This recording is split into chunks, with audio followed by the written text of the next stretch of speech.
Sir, ನನ್ನ ಹೆಸರು ಮನೋಹರ್ ಅಂತ. ನಾನು ಕೂಡ ಇನ್ಸ್ಪೈರ್ನಲ್ಲಿ ಒಬ್ಬ ಇನ್ವೆಸ್ಟರ್ ಆಗಿದ್ದೀನಿ. ಸೊ ನಾನಿವಾಗ ಸ್ಟಾಕ್ಸ್ ಟ್ರೇಡ್ ಮಾಡಬೇಕು ಅಂತ ಇದ್ದೀನಿ. ಅದರಲ್ಲಿ ಇಂಟ್ರಾಡೇ ಮಾಡೋದು ಸೂಕ್ತನಾ? ಅದ್ರ ಬಗ್ಗೆ ಸ್ವಲ್ಪ ತಿಳಿಸ್ಕೊಡಿ ಸರ್. ಪ್ರತಿಯೊಬ್ಬ ವ್ಯಕ್ತಿ ಈ ಒಂದು ಷೇರು ಮಾರುಕಟ್ಟೆಗೆ ಬಂದಾಗ ಅವನದೇ ಉದ್ದೇಶ ಬಂದ್ಬಿಟ್ಟು ಹಣ ಮಾಡೋದು. ಪ್ರತಿಯೊಬ್ಬರಿಗೂ ನಿಮ್ಮದು ಉದ್ದೇಶ ಆಗಿರುತ್ತೆ, ನಂದು ಉದ್ದೇಶ ಆಗಿರುತ್ತೆ. ಆದರೆ ಹಣ ಮಾಡಬೇಕಾದ್ರೆ ಮೊಟ್ಟ ಮೊದಲನೇದಾಗಿ ನನ್ನ ಒಂದು ಸೂಕ್ತವಾದಂಥ ಒಂದು ಮೆಥಡ್ ಏನಿದೆ ಅದನ್ನು ತಿಳಿದುಕೊಳ್ಳೋದು ಭಾಳ ಇಂಪಾರ್ಟೆಂಟ್ ಇದೆ. ಬಹಳಷ್ಟು ಜನ ಇವತ್ತು ಹೂಡಿಕೆದಾರರು ಅವರ ಒಂದು ಷೇರು ಮಾರುಕಟ್ಟಿನ ವಹಿವಾಟನ್ನು ಒಂದು ಇಂಟ್ರಾಡೇ ಟ್ರೇಡಿಂಗ್ ಮೂಲಕನೇ ಶುರು ಮಾಡ್ತಾರೆ. ಬಟ್ ನಿಮಗೆಲ್ಲ ಗೊತ್ತಿರ್ಬೋದು, the highest risk in stock market ಯಾವುದಪ್ಪ ಅಂದರೆ ಇಂಟ್ರಾಡೇ ಟ್ರೇಡಿಂಗ್. ಯಾಕೆ ಸರ್ ಇಂಟ್ರಾಡೇ ಟ್ರೇಡಿಂಗ್ ತುಂಬ ರಿಸ್ಕ್ ಆಗುತ್ತೆ ಅಂದರೆ, ಯೋಚನೆ ಮಾಡಿ, ಇವತ್ತು ರಿಲಯನ್ಸ್ ಆಗಿರ್ಬೋದು, ವಿಪ್ರೋ ಆಗಿರ್ಬೋದು, ಇನ್ಫೋಸಿಸ್ ಆಗಿರ್ಬೋದು, ಆ ಕಂಪ್ನಿ ಓನರ್ಗಳು, ಪ್ರಮೋಟರ್ಸ್ ಏನಿದ್ದಾರೆ, ಆ ಒಂದು ಕಂಪ್ನಿ ಇವತ್ತು ನಿಲ್ಸಕ್ಕೆ ಅವರವರು ಸುಮಾರು ವರ್ಷಗಳಿಂದ, ದಶಕಗಳಿಂದ ಕೆಲಸ ಮಾಡಿ ಇವತ್ತು ಆ ಒಂದು ದೊಡ್ಡ ಕಂಪ್ನಿಗಳಾಗಿ ಬೆಳೆದಿದೆ. ಅವರು ಸಹ ಅಷ್ಟು ದೊಡ್ಡ ಶ್ರೀಮಂತರಾಗಿದ್ದಾರೆ. ಆದರೆ ಅದೇ ಕಂಪ್ನಿಗಳಲ್ಲಿ ಹೂಡಿಕೆ ಮಾಡಿರುವಂಥ ನಮ್ಮಂಥ ಇನ್ವೆಸ್ಟರ್ಸು ಒಂದು ದಿನದಲ್ಲಿ ದಿಢೀರ್ ಶ್ರೀಮಂತರಾಗಬೇಕು ಅನ್ನೋದು ಯೋಚನೆಯಲ್ಲಿ ನಾವು ಇಂಟ್ರಾಡೇ ಟ್ರೇಡಿಂಗ್ನ ಶುರು ಮಾಡ್ತಾ ಇದ್ದೀವಿ.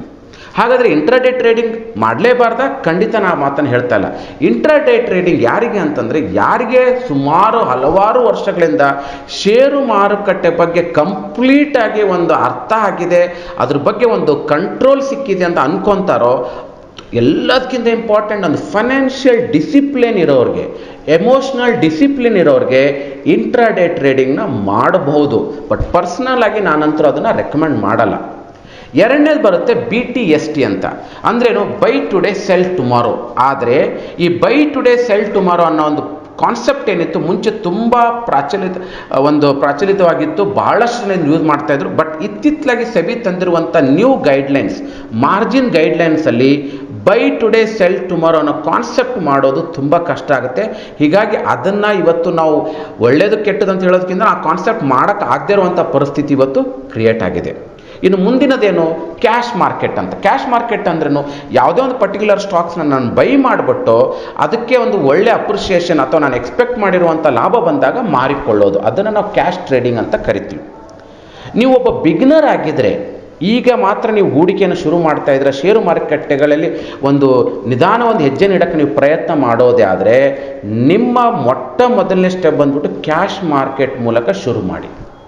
ಯಾಕಂದರೆ ಕ್ಯಾಶ್ ಮಾರುಕಟ್ಟೆಯಲ್ಲಿ ನಿಮ್ಮಲ್ಲಿ ಪಾಕೆಟಲ್ಲಿ ಎಷ್ಟು ಹಣ ಇರುತ್ತೆ ಅಷ್ಟು ಮಾತ್ರ ಶೇರ್ಸ್ಗಳನ್ನ ಬೈ ಮಾಡ್ಬೋದು.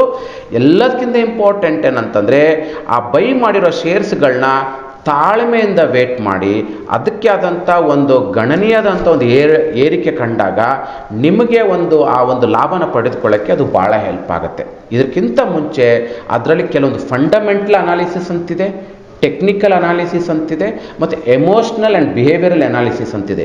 ಈ 3 ವಿಧದಾದಂಥ ಅನಾಲಿಸಿಸ್ಗಳನ್ನ ಮಾಡಿಬಿಟ್ಟು ಶೇರ್ನ ಬೈ ಮಾಡೋದು ಒಳ್ಳೆಯದು ಕ್ಯಾಶ್ ಮಾರ್ಕೆಟ್ ಮೂಲಕ. ಇದನ್ನು ನೀವು ನಿಧಾನವಾಗಿ ಶುರು ಮಾಡಬೇಕು. ಯಾವುದಾದ್ರೂ ಒಂದು ಉದ್ಯೋಗ ಅಥವಾ ನಾವು ಬಿಸ್ನೆಸ್ನ ಶುರು ಮಾಡಿದರೆ ಆ ಬಿಸ್ನೆಸ್ಸಲ್ಲಿ ಲಾಭ ಮಾಡೋಕ್ಕೆ ಅಟ್ಲೀಸ್ಟ್ ನಮಗೆ ಒಂದು 3 ರಿಂದ 4 ವರ್ಷ ಬೇಕಾಗತ್ತಾ? ಹಾಗೆ ಷೇರು ಮಾರುಕಟ್ಟೆನ ಒಂದು ಬಿಸ್ನೆಸ್ ಆಗಿ ತೆಗೆದುಕೊಳ್ಳಿ.